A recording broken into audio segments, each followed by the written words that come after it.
Congratulations, you got the job.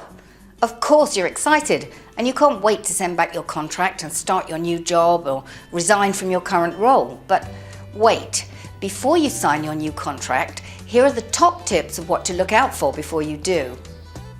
The job title. Is it the same as you discussed at interview? This may not seem too important, but the wording used will determine where you fit into the company's salary bandings and your worth on the open market if you want to leave. Don't sign a contract that says you're an account coordinator if you were told at interview that you would be an account executive. And in the same way, don't accept a manager title if you've been offered a head of department role. The probationary period.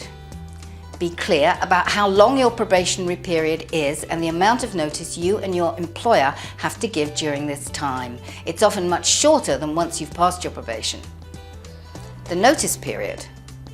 Make sure that the notice period you have to give to your employer is the same length as the one they have to give to you. The level of notice period is usually determined by the seniority of the role. Having a long notice period can work for you, as it may be in your interest to know that you have a salary coming in whilst on notice. But it can also work against you, as some companies will not want to wait 3 months even for an exceptional candidate. Restrictive covenants. These are there to stop you from working for a competitor or within a certain distance of the company. Generally, these are for a period of up to 6 months. However, if they're asking for longer, this could really hold you back in your career. The employer's power to vary. Be aware that many contracts will state that the employer has the right to change the location, hours, duties and pay of the role at any time they choose. Companies can do this to save themselves time and paperwork if you're promoted, but sometimes they add this to your contract to give them flexibility to change things in line with company strategy.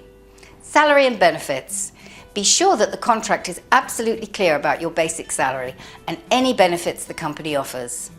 If your role offers a bonus, check whether you still receive it if you leave the company before the bonus becomes payable. If you're on commission, check the structure and timings of these payments so you are absolutely clear before you start the job. Additional documents.